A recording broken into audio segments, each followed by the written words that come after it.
31번 환자, 그러니까 확진 8일 만에 1000명이 넘어섰습니다. 신천지 대구교회 신도로 알려진 31번 환자가 나온 지 8일 만에 1000명이 넘어섰다. 이겁니다. 자, 김 기자, 먼저 최근 며칠 동안에 이 확진자 숫자가 어떤 변화 추이를 보였는지 설명 들어가 보죠. 네, 확산되는 속도가 조금 우려스럽습니다. 오늘 말씀드린 대로 1000명이 넘었습니다. 오늘 확인된 확진자 수가 어제에 비해서 169명이 늘어서 1146명이 됐습니다. 그동안 이제 좀 확산되는 속도를 그래프로 좀 표현해봤는데요. 계속해서 꺾일 줄 모르고 그래프가 올라가고 있는 모습입니다. 사망자는 오늘 12명으로 확인이 됐습니다. 지금 다시 한번 정리하자면 확진자 수 1146명, 사망자 12명인 상태입니다. 자, 1146명, 사망자 12명인데요. 우리 백 교수님, 이 확진자 숫자가 지금 첫 환자가 발생한 기준으로 따져보면 첫 환자가 발생한 후 37일 만에 1000명을 넘어선 건데 국내 확진자 1000명 돌파, 이것이 갖는 의미랄까요? 좀 어떻게 봐야 됩니까? 예, 이게 우리가 첫 중국인 환자가 생긴 이후로 두 개의 구간으로 나눌 수가 있습니다. 예. 우선 28번 환자가 나올 때까지는 어찌됐든 이게 우리나라에 있던 바이러스가 아니기 때문에 중국에서부터 우리나라 들어온 해외 유입 신변종 바이러스라고 볼 수 있는 것이거든요. 28번 환자까지는 어찌됐든 우리 방역망 안에 다 있었고 그 접촉자들을 다 체크해서 격리시키고 관리가 잘 됐었습니다. 예. 그런데 29번 환자, 종로구에서 나온 그 환자는 감염을 우리가 알 수가 없었어요. 근데 그분의 부인, 이렇게 두 분이 종로구에 사시고 계셨었는데 다행히 이 두 분들의 그 확진자 늘어나는 데는 별로 관여를 안 하셔서 결국은 대량으로 발생한 적이 없었습니다. 여기까지는 됐는데 그다음에 2월 18일 날에 31번 환자가 이제 나오면서 그렇죠. 그날 이후로는 2배씩 증가했습니다. 자, 그래프 좀 우리 준비되어 있는 거 있죠? 예, 한번 백 교수님 잠시만요.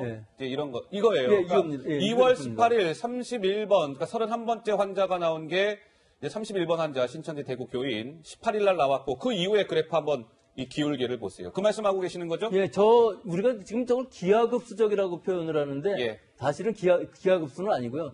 저렇게 급해도 저거는 두 배씩 이렇게 늘어가는 상황입니다. 그래서 거의 2배씩 매일 늘어나서 지금 1146명, 오늘 이제 오후에 발표를 하면 조금 더 늘어나겠죠. 아무래도요. 네, 결국은 이게 어디를 따라가냐 하면 우리 중국의 우한이나 후베이의 그 명수는 굉장히 많지만 실제 우한이나 후베이는 완전히 그 방역 시스템, 의료 시스템이 무너졌는데도 불구하고 이것이 증가하다가 어느 순간에는 잡히거든요. 그럼 잡히는 순간이 언젠가를 우리가 알 수 있어야 되는데 지금 이 그래프만 봐서는 아직 정점을 가지를 못했습니다. 더 올라갈 것이라는 거죠? 이 그래프가 언젠가는 꺾이는 순간이 생겨야 우리가 그때 가서 이제 예상도 하고 이게 잡혔다 하는 건데 또 더 하나의 특징적인 것은 이게 대부분 대구 경북 지방에서 신천지를 중심으로 해서 대부분이 나왔다는 것이 특별한 일이고 사실은 이 31번 환자를 찾아낸 것이 우리가 대량으로 진단을 해서 찾아냈다는 것이 사실은 우리가 모르는 사이에 우리나라 전체로 퍼지는 걸 막아줬다는 의미도 있기는 합니다. 예, 알겠습니다. 자, 이제 국내 확진자 숫자가 이제 1146명이 됐는데, 오늘 김 기자, 집권 여당의 한 최고위원이 최근에 이런 흐름과 관련해서 무언가 발언을 했는데, 좀 논란을 낳고 있다? 무슨 얘기입니까? 네, 민주당에서 오늘 회의를 했는데 민주당 최고위원인 박광원 의원이 확진자 수가 급격히 증가하는 것에 대해서 설명을 한 발언이 있습니다. 이 발언이 좀 논란이 되는데요. 직접 들어보시죠. 해외 유입 차단보다는 국내 진단과 차단 집중이 효과적이다. 이게 현 단계에서 전문가들이 내놓은 진단입니다. 한국에서 코로나19 확진자가 급격히 증가한 이유를 몇 가지로 들었는데요. 한국의 뛰어난 진단 능력, 자유로운 언론 환경과 투명한 정보 공개, 그리고 민주적 책임 시스템을 들었습니다. 이렇게 한국처럼 이런 여러 조건을 완벽하게 갖추고 있는 나라는 없다. 확진자 수가 증가한 것은 역설적으로 한국의 국가 체계가 제대로 작동하고 있다는 것을 뜻한다라고 얘기를 했는데요. 박광원 의원은 국내 확진자 수가 이렇게 급증하는 것 역설적으로 한국의 국가 체계가 잘 작동하기 때문이다 이렇게 설명했는데 이걸 이렇게 설명할 수 있느냐. 과연 어제 홍익표 대변인의 대구 경북 지역 봉쇄 발언에 이어서 좀 부적절한 것 아니냐 이런 지적이 나오고 있습니다. 확진자 숫자가 1146명이 됐고 이게 더 이제 늘어날 가능성을 배제할 수 없는 상황에서 이렇게 확진자 수가 급증하고 있는 게 한국 국가 체계가 잘 작동한다는 뜻이라고 집권 여당의 최고위원이 얘기했습니다. 우리 조 부장 동의가 되세요? 전혀 동의가 되지 않죠. 우선 이 박광원 최고위원 같은 경우에는 MBC 앵커 출신이에요. 앵커 출신? 예. 그렇다면은 이 여론의 흐름이 어떻게 움직일까? 말로 인해서 어떻게 움직일까? 이것을 누구보다도 좀 진단을 잘한다. 이런 평가를 들을 수 있거든요. 그런데 이 발언도요. 때가 있어야 되는 겁니다. 타이밍. 예. 우선 지금 확진자가 1,000명을 넘어선 시점이에요. 예. 오늘. 그리고 또 한 가지는 어제 이 홍익표 더불어민주당의 수석 대변인이 대구와 경북 청도 지역 최대한의 봉쇄 정책을 시행키로 했다. 이 발언 한 바로 다음 날이에요. 예. 이 발언에 대해서 지금 수습도 되지 않았거든요. 그런데 이런 이야기를 한다? 자화자찬식 발언을 한다? 이게 굉장히 시기적으로도 문제가 있고요. 예. 또 내용만 봐서도 그렇습니다. 내용만 지금 봐서도? 1월 20일 날 첫 확진자가 나왔습니다. 그렇습니다. 그리고 지금 37일 만에 확진자가 1,000명을 넘어섰어요. 그렇다면 상식적으로 37일 동안 우리는 무엇을 했는가? 이것을 돌이켜 봐야 되거든요. 아하. 네. 그런데 지금 이 37일 동안에 우리가 기억하고 있는 몇 개의 장면이 있습니다. 대통령이 곧 종식될 거다라든가 아니면 청와대에서 이른바 짜파구리 오찬도 했고요. 아하. 그리고 또 손혜원 의원 같은 경우에는 무소속이지만 여권 인사로 분류가 됐는데 단순한 감기에는 마스크 쓸 필요 없다. 마스크 안 쓰고 이런 다녀요. 발언을 했잖아요. 예. 그런데 이 상황에서 한국의 국가 체계가 제대로 작동하는 거다라는 어떻게 보면은 자랑식의 발언을 한다? 굉장히 부적절하다고 봅니다. 그러니까 김 교수님 이런 것 같습니다. 이제 저희가 잠시 후에도 홍익표 수석 대변인의 어제 TK 봉쇄 발언에 대한 후폭풍을 짚어드릴 거지만 그것에 대한 논란이 얼마나 뜨거웠습니까? 그게 어제 얘기고. 분명히 집권 야당의 최고위원인 박광원 최고위원도 논란이 뜨거운 거 알고 있었을 것이고.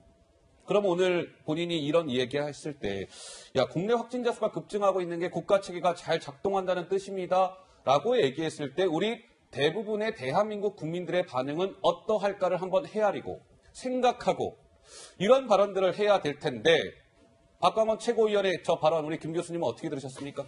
저는 정치가 상황을 더 혼란스럽게 하고 있다. 예. 그러니까 지금 상황 인식이 굉장히 아니한 것 같고요. 지금 우리 1,000명을 넘어가는 그런 상황 속에서 한국 체계가 역량이 좋고 뭐 이래서 뭐 어떻게 됐다라고 얘기할 때는 아닌 것 같아요. 아하.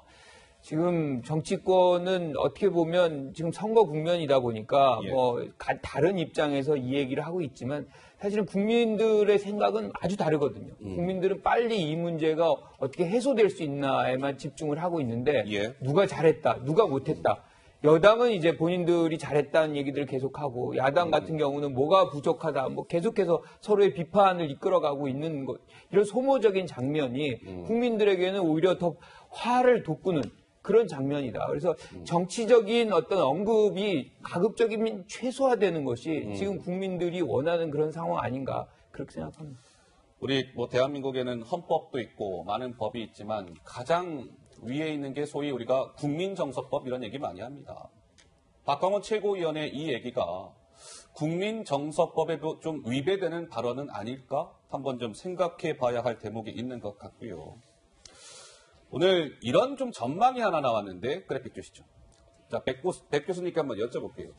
JP모건이라고 글로벌 투자은행 있죠? JP모건. 여기서 어떤 전망을 내놨냐면 한국의 코로나 사태는 다음 달 20일이 정점을 찍을 겁니다. 다음 달 20일에. 최대 이 대한민국의 감염자 수는요, 한 10,000명에 달할 것 같아요. 이렇게 전망을 내놨어요. 그리고 이런 전망을 내놓은 근거로 밑에 두 가지를 들었습니다. 대구 시민 240명 가운데 3%가 이 바이러스에 노출이 되고 중국과 비슷한 양상으로 2차 감염이 됐다. 이 상황을 가정했을 때 저러하다는 거예요. 그리고 백 교수님 어떻습니까? JP모건의 저 전망은? 예, 저거는 너무 최악의 상황을 가정해서 한 것 같습니다. 어떤 부분이냐면 3%가 노출될 수 있다는 것은 뭐 그럴 수도 있다고 치더라도 예. 일단 중국의 모델을 그대로 갖고 온다는 것이 안 된 것이 중국의 경우는 상당히 다릅니다. 중국은 이 신종 코로나19가 처음으로 발견된, 즉 발생한 그것은 처음에 바이러스가 아니었습니다. 예. 왜 그러냐면은 처음에 신종 폐렴, 신종이라기보다는 뭐 알지 못하는 폐렴이 생겼을 때 그 대처는 어느 나라도 그렇게 못했을 겁니다. 예. 따라서 중국의 경우는 우한의 경우는 그때부터 시작을 해갖고 그걸 초기에 못 잡았다는 거. 물론 여러 가지 원인은 있지만 방역, 의료가 완전히 무너진 상황에서 지금 그 환자가 확진이 되고 늘어나고 한 것이거든요. 근데 우리나라의 상황은 이 바이러스를 일단은 진단도 할 수 있고 알 수도 있는 상황에서 3%가 노출된다고 그래갖고 저렇게까지 가지는 않을 것이다 하는 게 전제인데 사실은 우리도 지금 이 대구 경북 지방의 이 신천지 신도들의 그 유증상자들을 다 조사해갖고 빨리 잡지 못하면은 저 모델로 갈 수 있는 확률도 있기 때문에 배제할 수는 없다. 방역 당국이 최대한으로 그렇지 안 가게끔 이번 한 달 동안 막아야 되는 것이기 때문에 지금 저 얘기는 앞으로 한 달 동안 저렇게 될 수 있다는 얘기인데 제 생각으로는 충분히 막을 수 있다. 하지만 못 막았을 경우에는 저렇게 되기 때문에 지금은 모든 힘을 경북 대구에 몰아주고 질병관리본부장님이 모든 컨트롤 타워가 돼서 모든 것을 지원할 수 있는 이 체제를 갖춰서 더 이상 이 밖에서 대구 경북 이외의 지역에서 저렇게 대량으로 발발하는 일이 안 생기게끔 모든 국민이 노력해야 될 때다 저는 이렇게 생각합니다. 자, 이제 약간 좀 우려스러운 대목이라고 해야 되겠죠. 그러니까 이제 많은 사람들을 접촉하는 직군이 있잖아요. 다중의 사람들을 접촉해야만 하는 그 직업들. 그런 직업을 가진 분들이 속속 지금 코로나19 확진자로 나오고 있다는 거예요. 자, 김민지 기자, 지금 어떠한 상황이라고요? 네, 말씀하신 대로 이 확진자 중에서 직업 성격상 사람들을 많이 만날 수밖에 없는 사람들이 속속 등장하고 있습니다. 지금 서울 강동구의 한 대형 교회죠. 명성교회, 지금 신도 10만 명 정도의 규모의 교회입니다. 그런데요. 여기에 부목사가 확진 판정을 받았는데요. 우려되는 것은 확진이 되기 전까지 무려 8차례나 예배에 참석해서 그간 예배에 참석한 많은 사람들과 지금 접촉 우려가 있다 이런 얘기가 나오고요. 그리고요. 또 얼마 전에 이스라엘 성지순례단 다녀온 이후에 31명 확진 판정을 받았는데 이 비행기에 탔던 승무원이 확진 또 판정을 받았습니다. 그런데 확진 판정을 받기 전까지 또 LA를 왔다 갔다 하는 비행기에 탑승한 것으로 알려져서 좀 우려가 되는 상황입니다. 또 있어요? 또 마지막으로 청송교도소의 교도관이 확진이 됐는데요. 31번 그 환자와 접촉이 지금 의심이 되고 있고 또 교도소 내부에서도 여러 명과 접촉한 우려가 있기 때문에 집단 발병으로 번지는 것 아니냐 이런 걱정들이 나오고 있습니다. 백 교수님, 이 부분은 좀 어떨까요? 아무래도 많은 사람들 접촉하는 사람들이 확진이 되다 보면 추가 감염자가 나올 가능성이 그만큼 높아지기 때문에 걱정인데 어떻습니까? 근데 일단 진단을 해서 알았다는 것이 굉장히 중요한 부분이 있죠. 우리는 지금 전략이 빨리 진단을 해서 격리하고 더 이상 퍼지지 않게끔 하는 전략이지 감염원을 찾아가는 것은 지금은 아닌 시기거든요. 그러니까 일단 저 이스라엘에 갔다 오신 분들 사이에서 아마 감염이 된 것 같은데 그 이후에 동선을 다 찾아서 빨리 진압을 하면은 저 부분도 우리가 알았다는 것이 중요한 것이 이게 지금 아까 그 말씀하신 것 중에서 이 일본하고 좀 비교를 해야 될 부분이 있습니다. 일본? 일본이 왜 이렇게밖에 안 되느냐. 일본이 진단의 최선진국입니다. 모든 진단 키트도 제일 잘 만들어요. 그래요? 근데 일본의 진단 능력은 우리의 3분의 1도 안 됩니다, 지금. 이거 왜 그러냐 하면은 정부가 소극적이에요. 일본 정부가? 일본 정부가 만약에 자기네들이 잘못한 거, 처음부터 미즈기와 크루즈선 잘못한 게 엄청 많았는데 처음에는 우리가 아주 잘한 것처럼 보였거든요. 근데 지금도 그렇습니다. 진단 여력 자체가 없어요. 근데 안 합니다. 왜 안 하냐 하면은 많이 나오면 정권의 위험이 되니까 안 해요. 이게 맞는 겁니까? 지금 우리가 많이 하는 게 맞는 겁니까? 이건 우리가 많이 해서 많이 밝혀낼수록 우리는 빨리 잡을 수도 있는 건데 일본은 더 우려가 되는 이거를 좀 비교하면 그렇습니다. 조 부장. 네. 근데 이제 우리가 좀 걱정해 볼 부분은요. 일단 그 서울의 대형 교회라든지 또 대한항공의 특정 비행기라든지 또 경북의 청송교도소라든지 이런 곳은 닫힌 공간에서 또 이번에 확진 판정을 받은 분들이 어떤 다중 접촉이 가능했다라는 그런 부분 때문에 이 시설에서 추가 확진자가 나올 가능성이 있다. 이것 때문에 지금 방역 당국은 좀 긴장하는 것 같습니다. 알겠습니다. 바로 이것이죠. 지금 이제 명성교회, 그다음에 승무원, 그리고 교도관까지 이제 확진 판정을 받으면서 잘 막아야 되겠죠. 어쨌든 이제 확진자는 확인이 된 거니까 더 이상 추가적으로 확진자가 이렇게 뻗어나가지 않게끔 방역 당국의 이제 역할은 거기에 모아지는 것입니다. 한번 지켜보도록 하고.